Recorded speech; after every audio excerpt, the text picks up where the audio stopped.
¿Y por qué veo a Liliana y no me veo yo? Yo te la veo. Ah, okay. Good morning, everybody. I'm so happy to see all of you. I'm sorry, but we have a technical issue. There's a problem with the volume. We were planning to show you a video, but it seems we will not be able. So don't worry. We are still waiting for some more people to come. We are completely sold out. So let's wait for the rest of the participants to come in. I trust that everyone is taking all the necessary precautions to stay safe and well. And I would like to tell you that this is the third WIZOom created by WIZO to connect to members, donors, volunteers, and supporters from the comfort of your own house. We have been so successful that some people have asked me personally why we are not putting that it is the Eastern time, because some people sometimes make a mistake. Actually, I would like to acknowledge some of our viewers that today are watching us from Los Angeles, San Francisco, New York, New Jersey, Boston, Mexico, Costa Rica, Panama, Venezuela, the Dominican Republic, Israel, and of course, Spain. I sent my son and his wife a big hug and a big kiss. They are watching us from Barcelona. Our next WIZOom event will take place on April 29, and we will be celebrating Yom Ha'atzmaut, which is Israel Independence Day, and we will be dancing, Israeli dancing with Silvio. So I hope you can join us. I hope to see you all there. I was planning to show you a video, but since we had these technical issues, I would like to talk to you a little bit about the situation in Israel and the situation with WIZO. As you may know, WIZO is a worldwide organization with 52 federations, and we are the right-hand side of the Israeli social service, of the Israeli social services. We have been following all the guidelines from the Ministry of Health, and all our daycare centers, our youth villages, our community centers, and our after-school programs had to be closed by order of the Israeli government. Of course, there have been some, you have to admit, of course, there have been some exceptions. For instance, we have some daycare centers that are located in hospitals and they are run by WIZO staff. So these ones were not closed because somebody had to take care of the children, of the children of the healthcare workers. We have also two battered women shelters that are fully operational, and our youth villages were supposed to be completely closed, but some of them, including ones that are sponsored by the United States, could not be closed. Why? Because we have some young people that moved mainly from Eastern Europe before their parents, and they were waiting for the parents to come and join them, and this has not been possible. And also because we have some foster residents that, you know, they don't have another place to go, so they have to stay there. You can be sure that they are not there by themselves. They are under the supervision of a skeleton staff of educators. Actually, WIZO had to furlough 6,000 employees. So if you want to know what are the services that are currently in the highest demand, they are, I'm talking from the point of view of WIZO. First of all, food assistance. It has incremented a lot since the beginning. We've been providing all the families from disadvantaged backgrounds with food coupons. And actually this week, we were just told that 50 families from a certain village require also food vouchers because the situation is so bad. And 70 kids from these families have to be picked up every Monday from 7 a.m. to 7 p.m. because they have to be provided with breakfast, lunch, and dinner, since their families do not have the resources to give them to them. The second issue that is high in demand is the counseling and support. WIZO is the only organization that has a parents hotline where experts offer all kinds of advice and consultation to parents on a broad range of issues. As you may know, with this coronavirus crisis, the domestic violence has surged worldwide. And of course, Israel is not the exception. In Israel, we have, WIZO has 2 battle shelters for women, and they are filled to capacity. So the problem we have had in these past weeks is to find a place for these women and their children. But not only that, once we found a place, we had to make sure that they were not sick, that they were not contagious. So we had to put them first in quarantine, and then we had to move them along to a shelter, because these shelters are multifamilial community living places. We have also 2 other hotlines which are 24/7, and it's a hotline for women and children who suffer from domestic violence. And we are the only ones that also have another hotline for violent men. Yes, violent men who feel frustrated and need the help and the counseling and the tools to avoid being violent. This hotline, the one for violent men, of course, is anonymous, and both of them are 24/7. As you can imagine, nobody in the whole world was prepared or expected something like this to happen. The Israelis have always known how to handle war and crisis. Israelis have something in their DNA that allows them to rise above, especially in difficult times. And this is not going to be an exception. As Prime Minister Netanyahu said yesterday, Corona will not defeat us. And just to finish up, I would like to tell you a few updates. Yesterday, as of today, Netanyahu decided to ease some of the restrictions, and it seems that 30% of the workforce will start going back to work, and also some infant care centers will be open. Last but not least, I would like to thank Tanai Milgram, Jacob's daughter, who today will work as our who has been working as our manager and as our director of photography. She's gonna be in charge of all the lights. She's gonna be in charge of the computer and everything, because you know I have a surgery on my hand and I cannot even carry a cellular. Since we couldn't see the video, now I would like to present to you our WIZOom guest of honor, Jacob Jacobo Milgram, who, by the way, is my fiancé. Among his hobbies, he loves cooking, baking, and pastry. Today, he will share with us his methods and secrets for making 3 delicious apple pastries. Myself and many of our friends have been lucky to try many of his creations, and believe me, they are amazing. So if by the end of this quarantine you do not recognize me, you will know why. So please, let's welcome Jacob Jacobo Milgram. Thank you.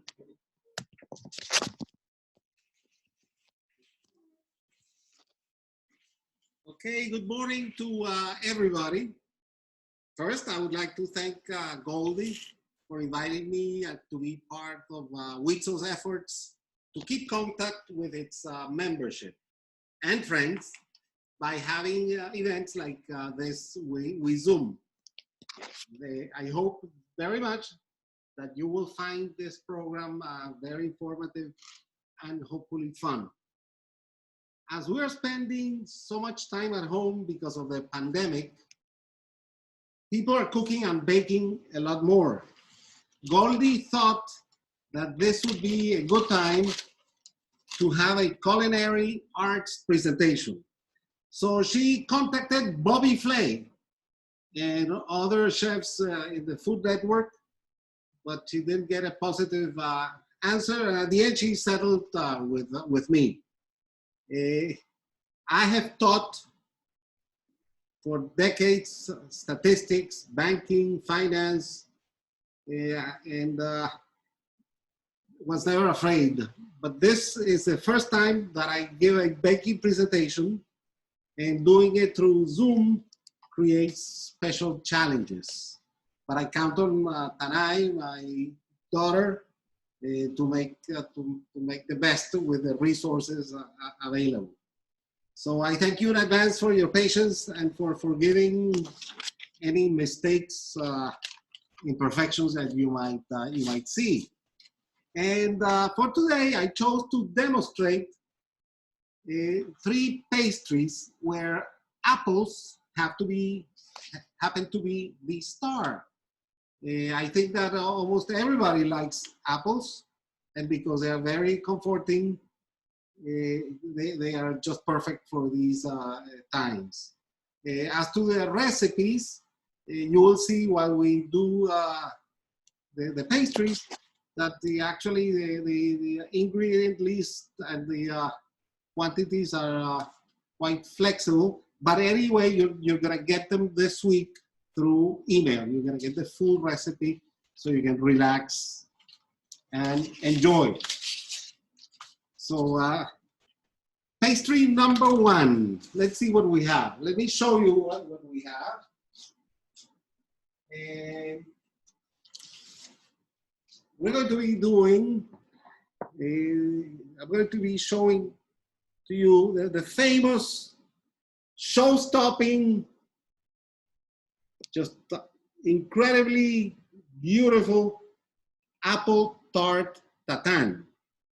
And this is something that is actually relatively easy to make if you know the different tricks, or a few but important tricks. So let me tell you a little bit about the apple tart tatin. Can I? Un poco lower, low. This is a pastry in which the fruit is caramelized before the tart is baked. It is also known as the upside down apple tart. And it was created accidentally at the Hotel Tatin in France in the 1880s. This hotel happens to be La Motte Douvron Lot et Cher. Sorry for my French accent.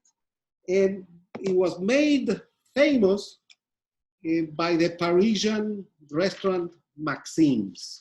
The story goes that there were 2 sisters, the Tatin sisters, famous bakers, and one of them was walking towards the oven with a sheet of apple pies in it, and she tripped, fell on the floor, and she said, well, what am I going to do with that? She put a pan underneath, put a crust on top, baked it just for experimentation to see what would happen, and afterwards she inverted, saw the result, showed it to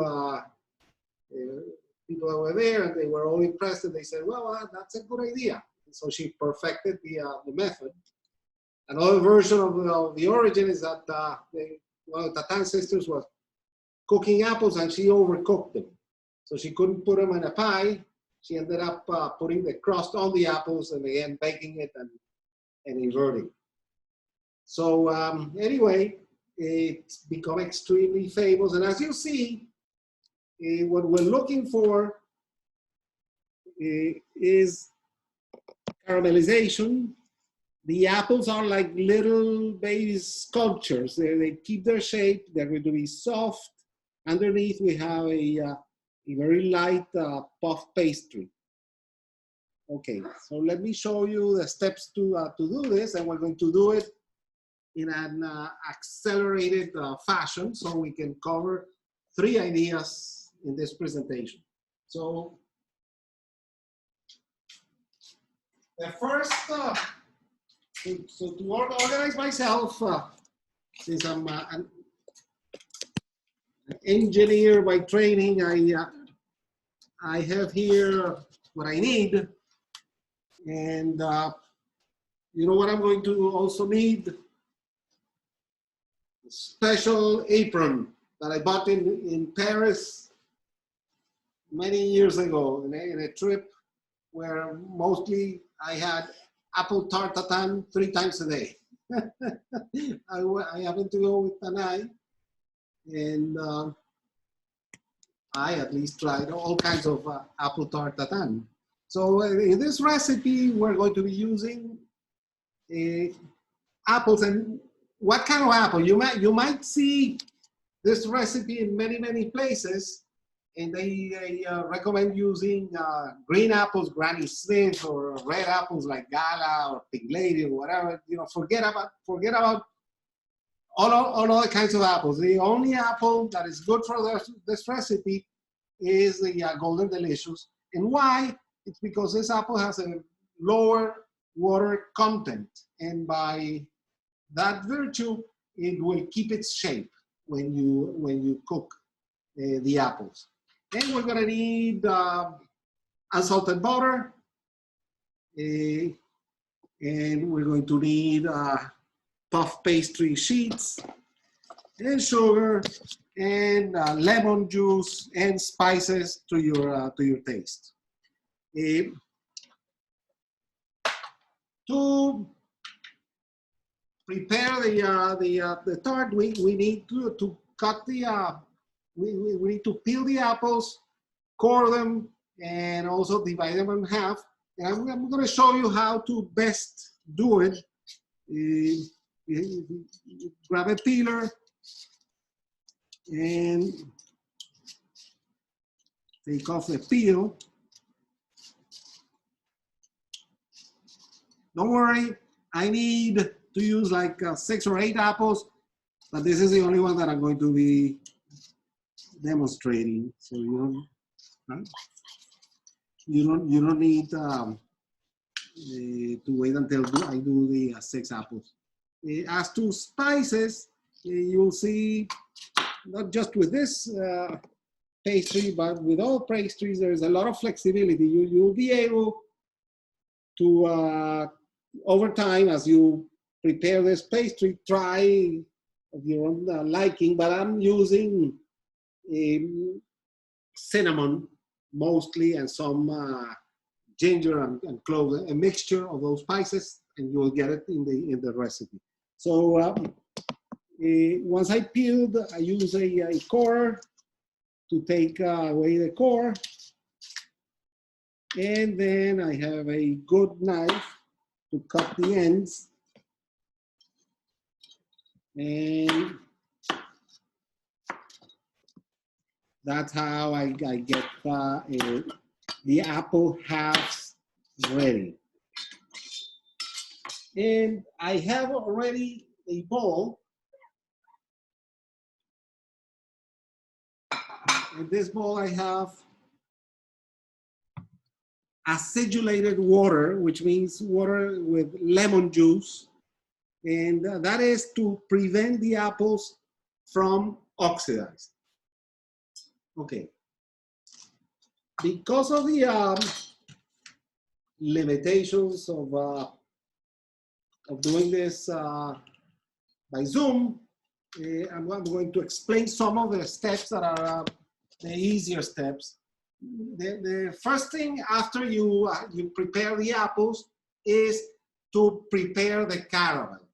The caramel is something relatively easy to do. You will combine sugar and butter, the quantities in a pan, and with patience at a low heat level, you will allow for the sugar to melt, combined with the butter will be melting also, and there will be bubbles, and eventually you're gonna get a caramel, which will be of this color, more or less, maybe lighter a little bit or darker a little bit, doesn't matter. But the most important thing here is that you don't rush it by using high temperature. If you do, you will end up burning the caramel, and you'll have to start from scratch, because there's nothing worse than burnt apple tart tatin. The caramel just tastes really bad. So once you have this caramel, you will take it off the stove, let it cool a little bit. This one has been cooling for some time, and now you're ready to build the apple tart tatin. And this is where you need some technique. So I'm going to wash my hands for a second time.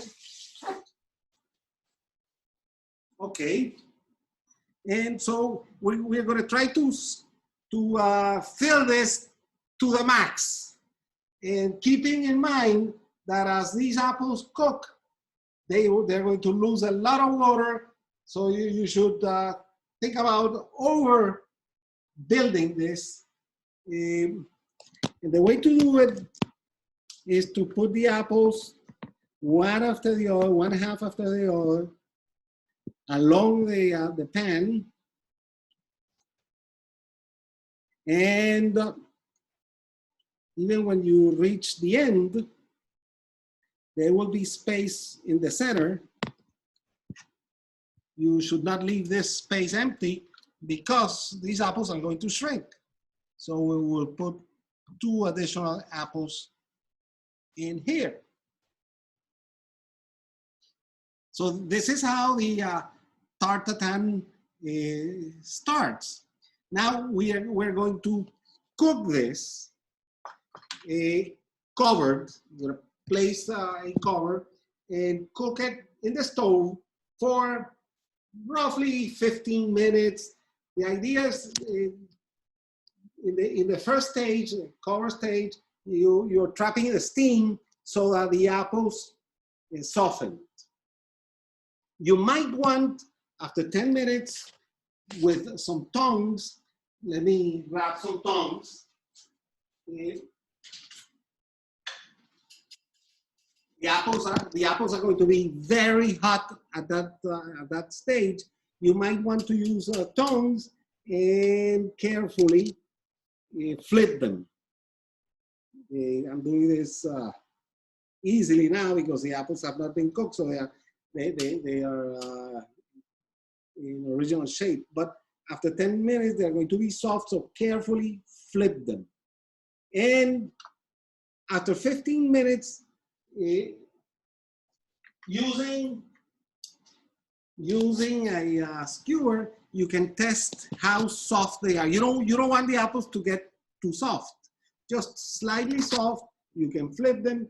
This is 15 minutes. Then you take the lid off and let the apples continue cooking without a lid, so that you reduce the liquid. What will be happening here is the chemical reaction that happens when you combine sugar, butter, which is 2 of them together is a caramel, plus the acidity of the juices that are coming out of the apples, creates a fantastic flavor, a fantastic caramel. Only found when these 3 things come together, thanks to the apples. So once you've reduced the liquid, you let the apples relax, cool, and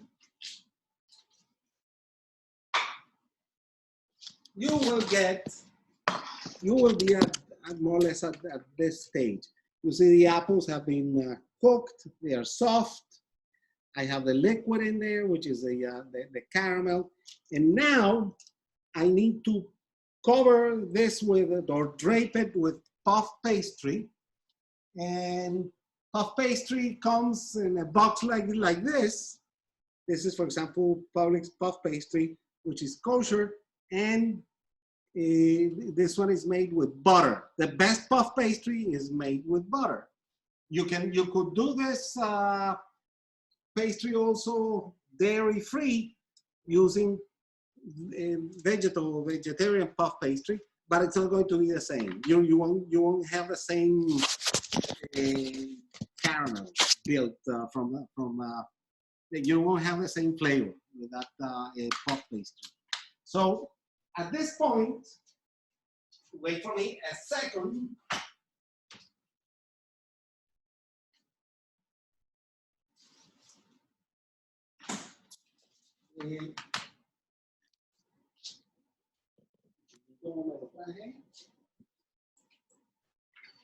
So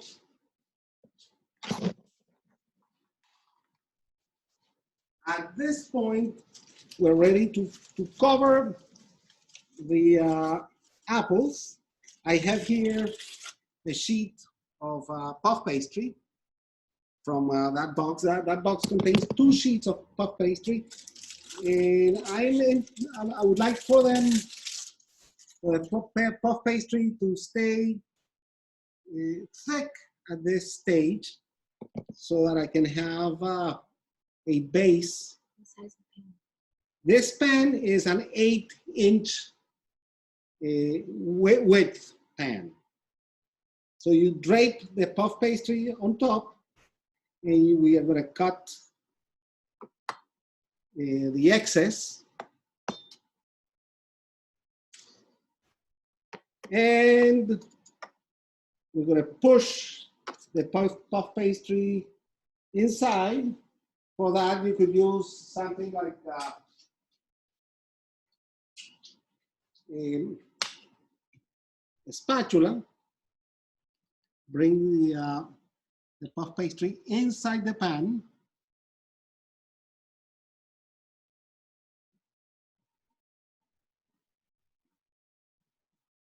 And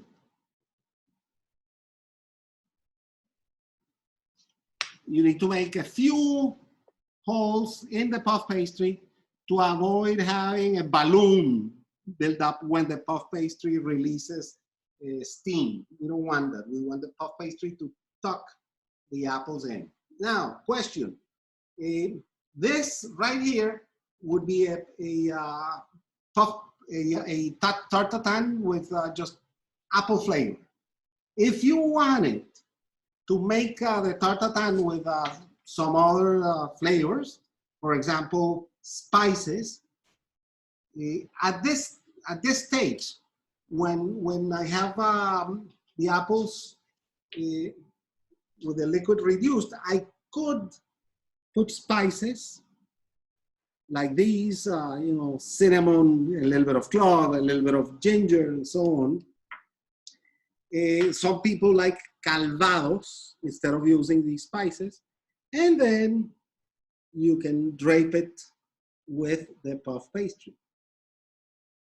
Now this will now go in the oven, which should have been preheated at 400 degrees.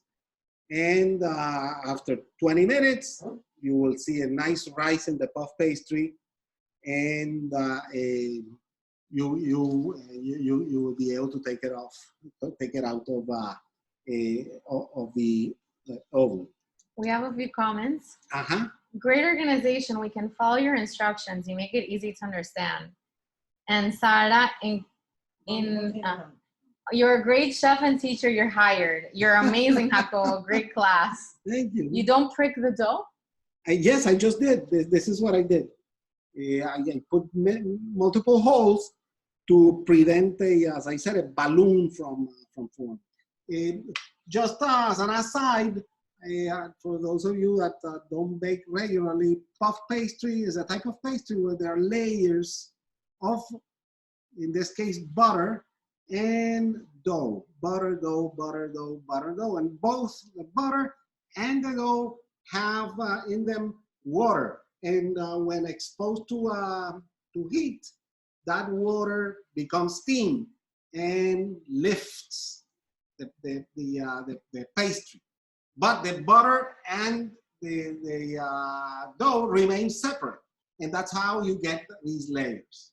Now, to keep the layers separate before you bake them, it's important that you don't leave the puff pastry at room temperature. Always has to be in the fridge. For example, if I get to this stage and I'm not ready to eat this now, I don't need to serve it in the next hour, 2, 3. I want to serve it at night. I could immediately take this to the fridge and just leave it there until later in the day, and then bake it if I want it to be crispy. So once you bake it and you let it cool, you will invert it. And the inversion is easy by putting a plate on top and then doing a flip.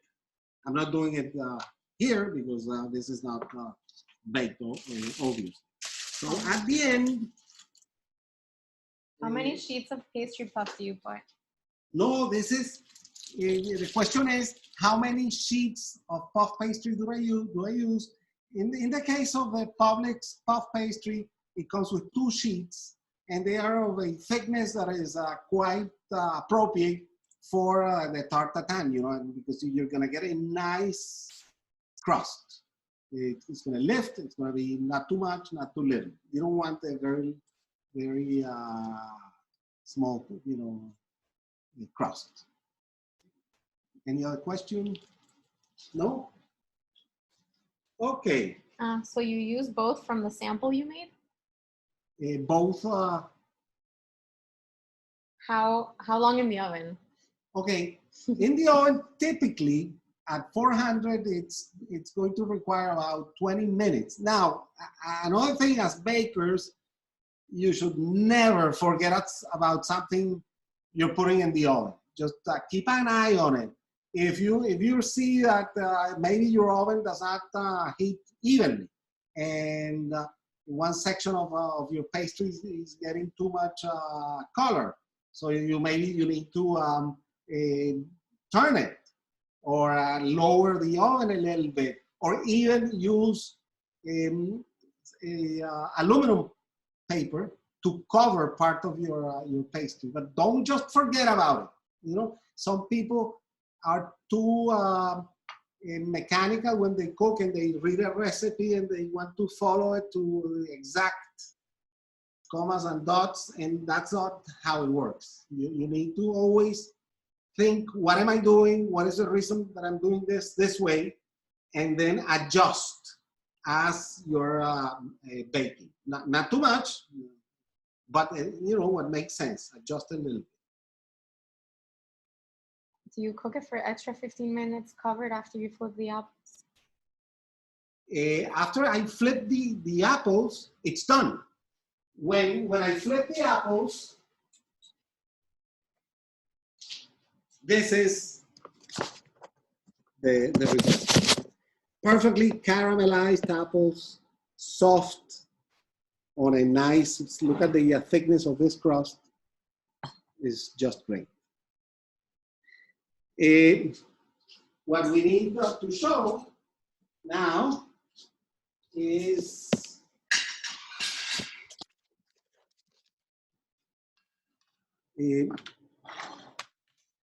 how you would cut it, and you see there will be lines where the apples meet with each other.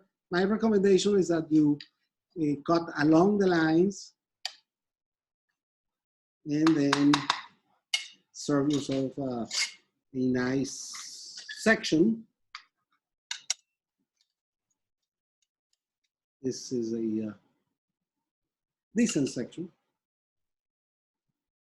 And that's how you would have apple tarte tatin. Maybe accompanied it with crème fraîche, which is French cream, or vanilla ice cream, depending on your liking. Okay, so this was my first dessert. the apple tart tatin. Now we are going to go ahead with a second idea. Oh, one question. Uh-huh. Could you send us the combination of spices you use? Sure, sure. I'll be glad to share what spices I use. Yeah. Okay. And which apples did you use? Because somebody came late and doesn't know. Yes, what I said at the beginning is that my recommendation is that you always use for apple tart tatin golden delicious apples. Don't try anything else because see how beautiful they keep the shape, and it's something that you will not easily achieve with other types of apples. And you don't need really the extra flavor of, say, a Granny Smith apple because this ones will get enough flavor from the caramel. Okay.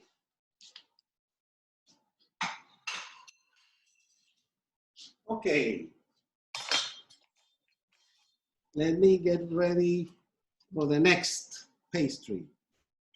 Amount of butter and sugar, we will email the recipe with the quantities. Sure. And there's another comment. Someone says beautiful, and someone else says looks amazing. Thank you, Jacobo. Okay, thank you. Okay, let me see. While you get ready, someone wants to know if you can use green apples. You could use any kind of apple, but it's going to be tougher to make the apples keep their shape.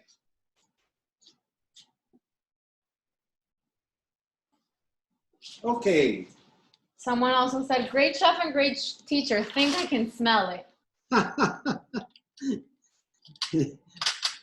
Smell-o-vision. Okay, now for a second idea for these trying times, I have this beautiful pastry. It is like an individual apple pie. You need me to move this?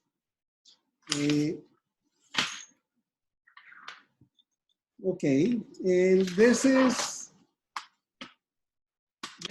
a baked apple inside, filled with raisins, walnuts, in this case, peach preserves, and it's wrapped in puff pastry. And in this case, we're using Granny Smith apples. This is a pastry that I really love because it lends itself easily to making 1 unit, 2 units. You know, you don't have to make a big quantity. And with 1 unit, 2 people can share. Or maybe each gets their own. So we're going to be using these ingredients. And in this case, I said we're using a Granny Smith apple. For the apple, in this case, what we want is to peel the apple and then core the apple, take out the core. You can use an instrument like this to take out the core. I've done it in advance. I have an apple here where I have taken out the core and I have it ready for filling. Now, let me go get the puff pastry because as I told you before, it is incredibly important that you always keep the puff pastry cold. So I have the puff pastry in the fridge. I'm going to bring it. While you bring it, we have more comments. We love you, Milgram family. So yummy. You're so talented and wonderful presentation. Jacobo, you're the best. Can't wait to try this. Thank you, thank you. Thank you. I'm very happy that I can bring some ideas. And, you know, I'm doing it completely out of a hobby. I'm not professional And okay, so from the box of puff pastry that I told you, it has two big sheets that are thick. I've cut out 2 squares and some lengthy strips. And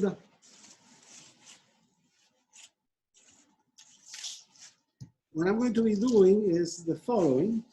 And I even have cut out, to be fancy schmancy, a leaf. Okay. And the procedure is as follows. We're going to take a square puff pastry, use it as a base. Out of testing many recipes, I've learned, in my case, that if I put a cookie at the bottom, that's a good idea. This is a pecan cookie. What paper are you using? This is parchment paper. This is just to avoid stickiness. So I'm using a square as a base. I'm putting a cookie Y. As you see, we have a hole.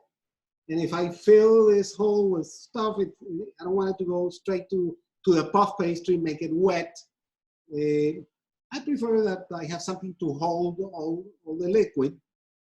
And also, And what type of cookie? in this case, I'm using something that I bought at Whole Foods, Angosie's cookies, sugar-free, but they have calories. Pecan meltaways. Okay, so this hole, we're going to fill it. Now, be imaginative, be free. You can try many things. For example, you can stuff a caramel in there, you put some nuts, and it's gonna be great. In my case, I'm putting in some peach preserves, which I love. And I'm going to put in some raisins. Some people like the raisins pre-soaked in rum. Why not? Put them in rum for a little bit, and then stuff them in the apple, and then some butter, a little bit of butter, and let's say I have here some walnuts. Someone says, I'm glad Bobby Flay did not respond, Jacobo. Excellent decision. Oh, what type of cookie? Yeah, I heard he said Okay. it. There You can use whatever cookie you like. For example, I have gingerbread cookies, chessman cookies. As you can see, this lockdown has cost me to buy different things. And then you put some walnuts. So we have right now in there apricot preserves, we have raisins, I have butter, and I have walnuts. And then you can have a spice mix. In this case, I have cinnamon mostly, and then I have a little bit of ginger and clove and nutmeg. But it's up to you, and there's no need to be rigid. You can try, and it's going to be perfectly fine. So we're going to pull the side, the bottom up. If it breaks, don't worry, it's not glass. Someone says, love the drunk raisins. Yeah, they're really good. So we draped like this, and then I'm going to continue draping. And for the top, I had a special piece, a square piece. And I have managed to cover it all. Now, we have the pastry done. Piece of cake, easy. If you want to be a little bit artistic, why not have like a leaf cut out of the puff pastry, and you can do this. Okay. Now, very important. We want now to brush the pastry with eggs, not once, 2 times. We're gonna brush it once, put it in the freezer for 5 minutes. Why 5 minutes? We don't want the apple to freeze. Just enough, we put it in the freezer for 5 minutes just so that the egg dries up. And we take it out of the freezer and paint it a second time. So I'm painting it the first time, and you can imagine the second time it's going to be the same. But why 2 times? The first time is to give the pastry color. Make it a nice golden color. And the second time, the reason is to give the pastry shine. You want a beautiful, colorful pastry with You have shine. one comment in Spanish, espectacular. Spectacular, what a great idea, very creative, te felicito. Somebody's asking if it's a whole egg or only the yolk. No, I'm using the whole egg, no problem. You could use it only the yolk. You could, and then add maybe a little bit of water to make it more liquid, because the yolk by itself is kind of thick. So this is a regular egg. At this stage, once you paint it a second time, again, you could leave it in the freezer to be baked later or maybe tomorrow. Or you can even have baked multiples of this pastry, which, by the way, some people call this an apple bomb. I don't agree with the word bomb because it's actually a very light pastry. It's an excellent pastry. And how does it look when we cut it? Good question. So let's do some surgery. Let's do some surgery. Let's hope that I go through the center. Yeah, looks good. See how it sounds. Nice, crispy. Delicious. How much time in the oven? Tell me if this is And not beautiful. at what temperature? How long did you bake it? Okay, but just take a look at this for a second. It's just beautiful. Imagine putting a scoop of vanilla ice cream there in the middle. It's just delicious. You won't be able to eat just half. Can you pick one up and show us? Yeah. Yeah. This is the apple, perfectly soft, with the walnuts, raisins on top of the cinnamon. Somebody just said, my mouth is watering. This is so cruel. Okay, there was an excellent question before. How long is it baked? Okay, good temperature. Good temperature for this pastry is 400 all the way. Why 400? Because the oven tends to go off when it reaches a certain temperature. It goes off and only kicks in later, not immediately, you know, at 395 or at 380. Sometimes it has to go down a lot, at least in my oven, and until it kicks in again. So ideally, I would set it at 400 for the first 10 minutes and then lower it to 375 for the rest of the time. But I prefer just to keep it at 400. Now, you see the leaf. The leaf is, you always have to think about these things. The leaf is at a higher level. So there will be a tendency for the leaf, the decoration, to burn.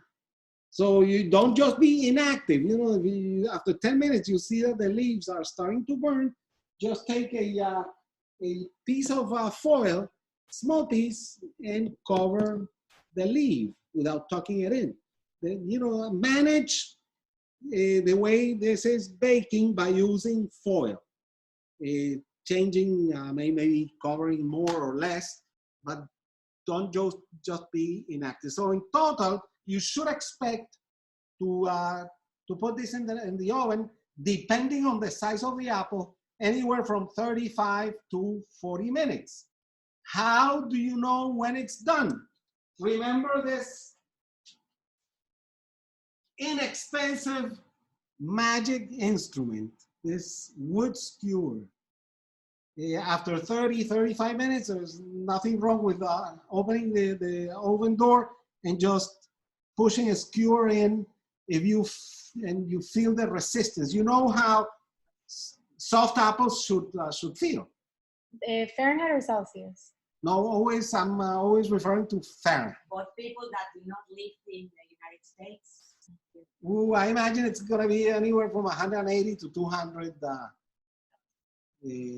Celsius. Yeah.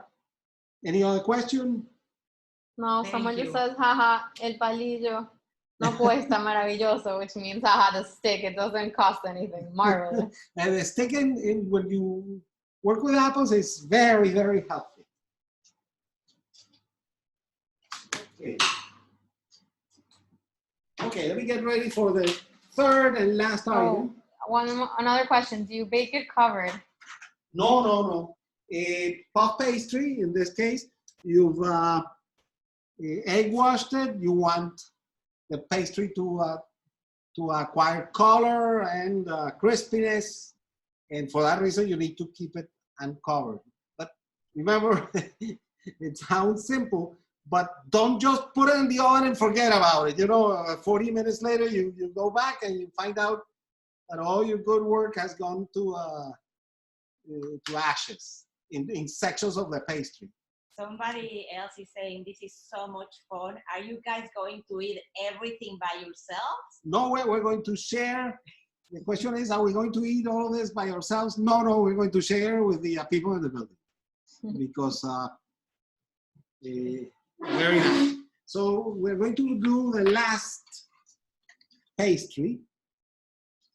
And this one is more complicated. Can you remind us again, how long was the apple in the oven? Sure. What I said is that it's going to require anywhere from 35 to 40 minutes, depending on the size of the apple. Like these apples here weigh less than half a pound, probably a third of a pound. But if you use a large Granny Smith, it could weigh half a pound. So what I suggest is that besides turning the light of the oven on beginning at 10-15 minutes to make sure that you're not burning the top of the pastry, when you get to 30 minutes, start using the skewer. Stick the apple with the skewer. See how easy it goes through. You don't want mush. Definitely. You don't want mush. You want the al dente. That's nice in an apple. Al dente. Okay. So now we are going to work on the last pastry of the day, the apple strudel. And we're going to do a version, which is the one that I think is, at least for me, the most delicious, which is the Viennese type of strudel. How does it look? Oh my God, it looks fantastic. Look at that. Perfectly separated apples. We have all of this powdered sugar on top just to make it look better. And can you hear this? Let's see.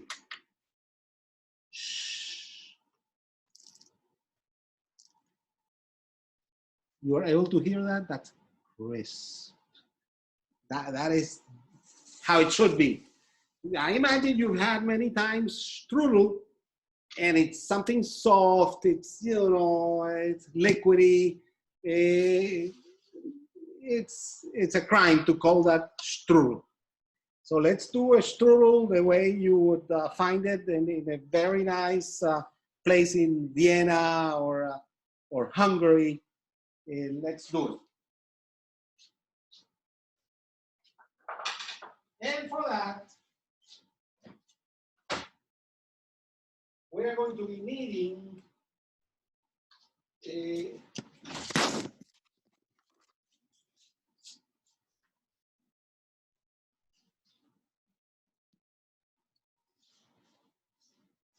make the strudel, we are going to require phyllo dough. We will have a filling made of apples. Let me set up what I'm going to be using. We will need sugar, walnuts. Someone says, now you're bringing all our grandmothers to the class. Definitely. Our grandmothers, if your grandmother originated in Europe, definitely she probably made great strudel. Now, to make the strudel, we're using a type of dough called phyllo, and you probably know that this is the dough used in baklava. And that's how the strudel came about in Vienna, because before the times of the Austro-Hungarian Empire, the Turks were dominating all that area, and they introduced to all of those countries baklava. And baklava uses phyllo. So the baklava idea was used to create different pastries, and one of them is the strudel. And strudel in German means whirlpool. And the idea is that we are going to be using phyllo to create a pastry where we roll fruit in that pastry. We have two questions. Is phyllo hojaldre? And where do you get that brand of phyllo? This is Publix. You know, here you will find two packages of dough. And I've taken the packages and I've just laid them here para muestra. I've taken the packages and just for purposes of making things easier, put them all there. Is it puff pastry? No. So puff pastry is hojaldre. Puff pastry is hojaldre. Phyllo is a totally lean dough. It has not a gram of fat. It's just flour, water. Prepared in a special way, stretched with machines and so on to make it paper thin. Whereas puff pastry has the fat in it. So in the case of phyllo, we need to add the fat. For that purpose, we need to melt butter.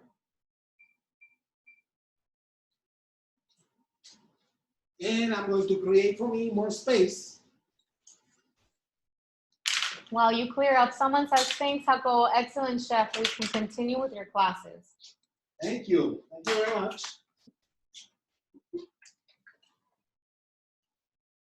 Okay.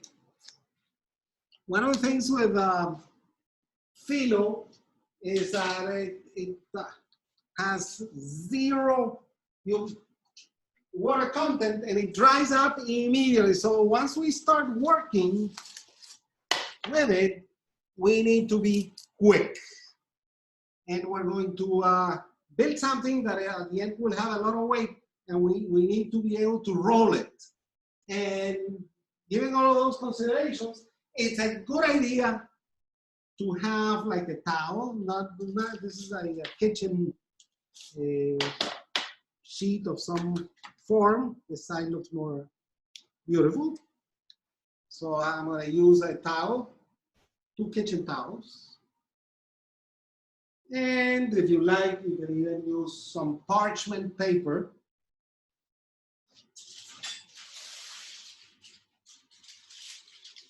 To prevent sticking.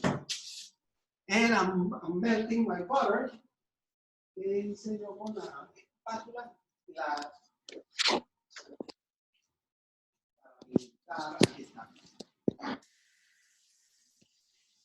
Okay, excuse me for us while I grab a... Someone says, Jacobo, congrats, and also congrats to the videographer. Great job. Thank you. Thank you. Okay, so I have here melted butter. I may need, I may need more later, but we'll see. And I have here the filo. Now we're going to build this as quickly as possible.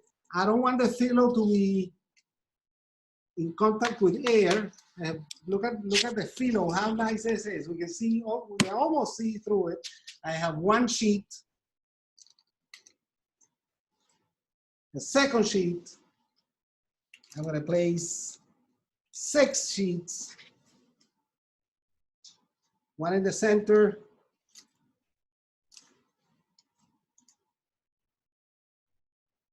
1 here.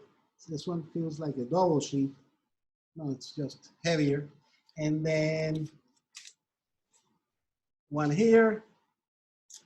And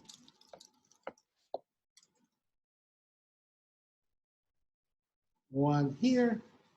Okay, and at this point, let me cover this for a second. Be mindful of your filo. Don't just leave it open. And we're going to paint these sheets with melted butter. This is a lot of fun, actually, once you get some practice. Don't worry if one of these sheets breaks. Nothing to worry about. So I have this. Now, it is a good idea to use powdered sugar between the layers. So this is my first layer. I've put sugar, and this is powdered sugar. And I'm ready now for the second layer. How many layers total? I like to use 5 layers. 5 layers total. So this is the second. These filo sheets are so far coming out great. Sometimes they stick with each other, and you end up throwing out a part of the package. Let's hope that doesn't happen to us. So second in the center. And another here. And here. And here. And so this is our second layer.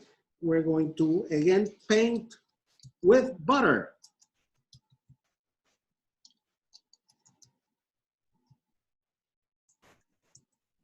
You have a comment that says, if you need a helper, I offer myself for your next class. Okay. What an impressive production. Kudos to everyone involved. Thank you. Great. Great that you like it. I'm so happy because in food preparation, there is no chance for errors. You know, you're doing a production as people are watching you, and if it comes out bad. So how many layers do we have? This is our third layer. I have the powdered sugar, another layer of filo. The important thing here is to work fast. You know, once you start, this process, this one should go here. Somebody is volunteering to be a taster. We need that too. We got too much merchandise. And then somebody just wrote that, what a fantastic presentation. It's such a professional presentation. Collatabot. Thank you. Thank you for your nice comment. Okay. So now what I was starting to say is that don't just start this and go somewhere else, you know, talk on the phone or whatever. You're going to end up throwing it out because this will become brittle. And so this is the fourth layer. When you get the phyllo package from the store, do you keep it frozen? And how far before you start working with it do you take it out? Well, ideally, yeah, you have to keep it frozen because if not, it will go bad. So ideally, you should take it out the night before you're going to use it. If you forgot to do it, you know, you take it out and I think 2 hours later at room temperature, you will be able to use it. So it's easy. Okay, I have 2 sheets here that are stuck. This is one. This is my last layer.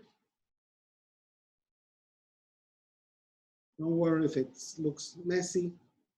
It's going to be fine. So 1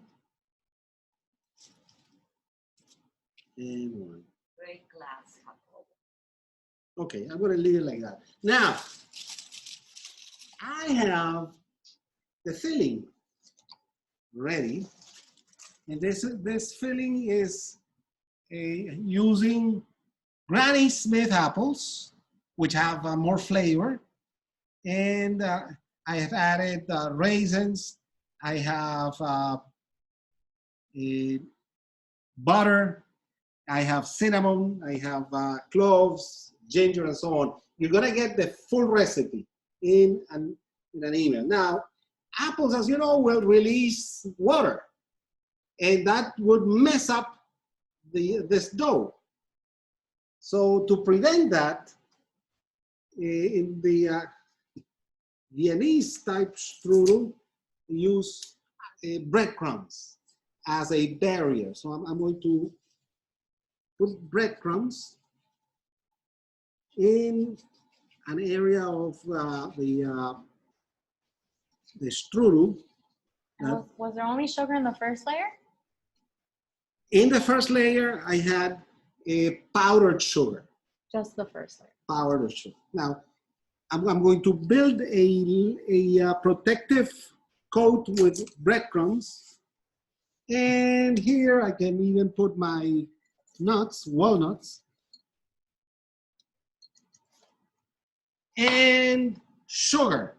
Some recipes call for mixing the sugar with the apples, but you know what? Sugar, it drains water out of the apples. So you would end up having a soup in here. I think it would be all right to put the sugar in the apples if you are going to immediately use them in the strudel. But if you're going to do like I did, which is prepare the apples and later, much later, prepare the strudel, then you best keep the sugar away and put it at the end on the breadcrumbs. So right now we're... 1 second.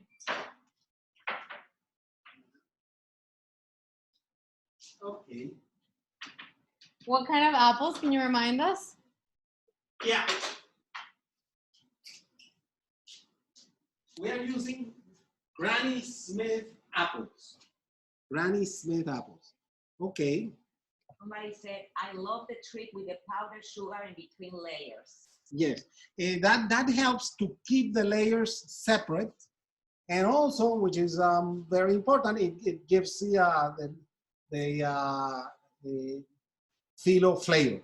Okay, so we are ready now to build the strudel, and strudel should be done with generous amount of fruit. Don't worry, we're going to be able to turn it. And Can you use brown sugar? yes, you can use brown sugar. And somebody's also asking, can almond flour be used instead of breadcrumbs? I don't think it will do the same absorption of liquid. The breadcrumbs plainly absorb the liquid. When you're using apples, sometimes, recipes call for cornstarch in the mix. Why? Because the cornstarch soaks up the liquid. Okay, let me wash my hands a little bit.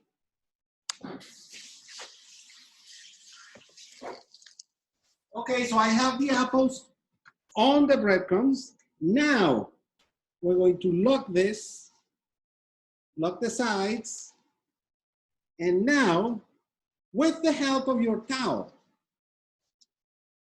we're going to turn it. Push it all in, and then just help yourself and turn it. Okay, tuck it in. At this point, we want to paint this with butter.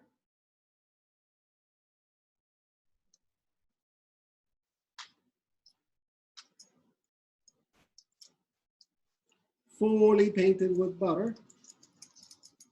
And paint also the sides.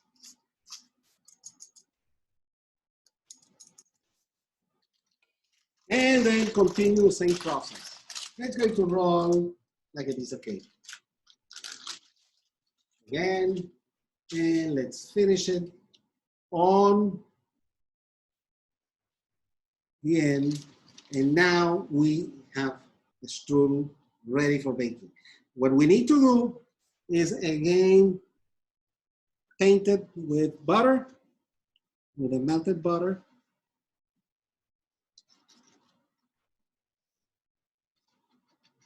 A couple questions. Can you use oatmeal instead of breadcrumbs? You could, I haven't done it. I imagine if you use the ones that are cut small, the instant, they will absorb maybe some of the liquid. Also, how many apples did you use? Here I have 2 pounds of apples. I happen to have bought a very large Granny Smiths, and I was able to get 2 pounds with just 3 apples. They were huge apples. And can you make it par by using margarine instead of margarine? You could, definitely. Strudel is not like tartatan where you need that chemical reaction to make that fantastic caramel. So we are done. This is ready to be put on a pan and to be baked. Now, my recommendation is that you bake it at 400 degrees Fahrenheit. And after the first 10 minutes, you take it out and you paint it again with butter. You see, we're not worried about calories in these recipes. These hard times. And how long will it have to stay in the oven? Probably 35 minutes. Again, use the wood skewer to test. When when you feel that there's no resistance, that means that the apples have cooked enough. Also, be careful about the oven and how it works inside. Use foil to cover areas of the pastry that may be over baking, and so you allow the rest of the pastry to bake. Can you make it in advance, freeze, and then bake before serving? You could make it in advance, cook it all the way, freeze it, and then reheat it. You probably need to reheat it in locked foil. You cover it with foil and heat it. Not openly because it's already dry. If you reheat it openly, it's going to be too dry. Okay. Amazing class, Jacobo. It's such a pleasure to watch you do what you love to do. Once again, can you repeat temperature and time in the oven? Someone missed it. Yes, in the case of the strudel, temperature is 400 degrees. Time will be about 35 minutes, but keep watching the oven every 10, 15 minutes just to see what's happening. So to summarize, I had the pleasure of showing you, let's see. Kazaku Baruch. Te felicito, congrats. The explanation was impeccable. Great chef. Thank you. Thank you so much. It's been a wonderful class. Hope you. we can get more in the future. For sure, yes. Thank you, and hello to all We want more. Hello to You're all an my amazing friends. teacher. Thank you for participating in WIZOom Florida Zoom. Thanks. Gracias, Jacobo. Ya tengo 3 buenas opciones. Un abrazo. Thank you very much, and bye-bye to everybody. Bye-bye. Mil gracias, Jacobo. Excelente, una mañana agradable. Hasta la próxima. Gracias. Bye-bye. Espectacular la clase. Bravo. Hasta mi suelo.